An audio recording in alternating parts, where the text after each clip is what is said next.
اب جو عمران خان نے 13 نومبر کو فنانشل ٹائمز کو انٹرویو دیا تھا، اس میں انہوں نے کہا تھا کہ ہم امریکہ ایک سپر پاور ہے اور ہم اس سے اتحادی بھی رہے ہیں اور ان کے ساتھ اچھے تعلقات چاہتے ہیں، لیکن پاکستان کے میڈیا نے ان کے صحافیوں کی کلیئرٹی کے باوجود اتنا ٹویسٹ کیا کہ نہیں، عمران خان نے گھٹنے ٹیک دیے ہیں اور وہ سائفر کے معاملے میں پیچھے ہٹ گیا۔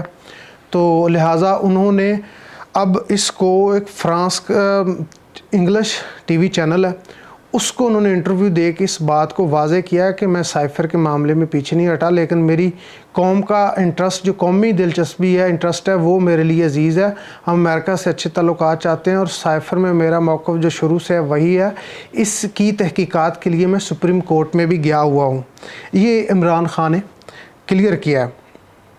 اب انہوں نے پھر یہ بھی خدشے کا اظہار کیا کہ بدقسمتی ہے کہ اب دوبارہ میرے اوپر یہ حملے کریں گے، کیونکہ میرے ساتھ پاکستان کی عوام ہے، اس لیے یہ اپنے جو دھن ہے، کالا دھن، اس کو یہ بچانے کے لیے اب جس طرح کا بھی انہوں نے قدم اٹھانے ہیں وہ یہ اٹھائیں گے۔ اس میں بے شک پاکستان کی عوام کی جانیں جائیں یا لیڈر کی جانیں جائیں تو ان کو کوئی پرواہ نہیں ہے۔ اب آ جاتے ہیں پاکستان کی معیشت پر۔ اب پاکستان کی معیشت پر پھر گیلپ نے جو پاکستان میں کاروباری افراد ہیں ان پر اپنی رپورٹ شائع کی ہے۔ اس رپورٹ میں انہوں نے کہا ہے جو کاروباری افراد کا ایک بہت بڑا جنک ہے جو 88% یعنی 88% ہے، انہوں نے کہا ہے کہ پاکستان کی معاشی پالیسیاں نہایت بری طرح پٹ رہی ہیں اور یہ ہم ایک ڈیفالٹ کی طرف جا رہے ہیں، یعنی کہ بہت خطرات آنے والے وقت میں پاکستان کو پیش آ سکتے ہیں۔ اسی حوالے سے CDSR credit default swap rate ایک ادارہ ہے، اس نے اپنی رپورٹ جاری کی ہے۔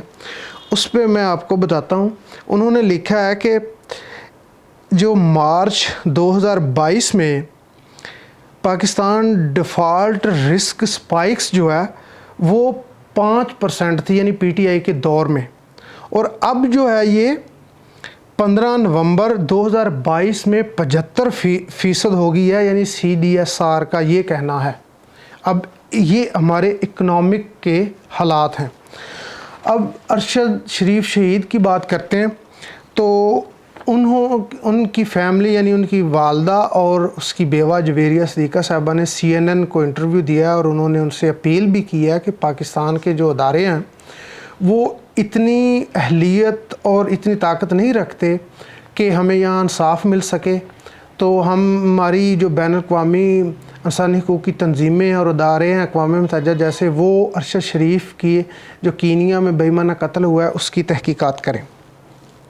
سانحہ ماڈل ٹاؤن کی GIT پھر ڈیزالو ہو گئی ہے اور وہ بھی بس ابھی تک ہیلوں بہانوں سے ہی کام لیا جا رہا ہے۔ وہ بھی جو قتل ہوئے ہیں 16 افراد، ان کے لیے بھی ابھی کوئی پیش رفت نہیں ہو رہی۔ اب جو بڑی خبر ہے وفاقی حکومت کی جو یو ٹرن لے رہی ہے وہ بار بار، وہ یہ ہے کہ انہوں نے ایک بڑی سیاسی چال کے تحت عمران خان کی جو PTI پارٹی کی چیئرمین ہے 11 ممبران کے استعفے منظور کیے تھے اور ان میں 9 میں وہ نیشنل اسمبلی کی سیٹوں سے جیت گیا ہے۔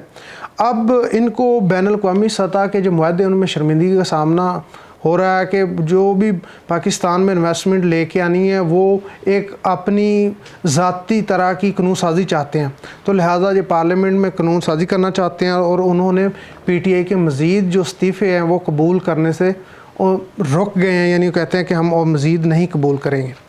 اب آتے ہیں بین الاقوامی خبروں کی طرف۔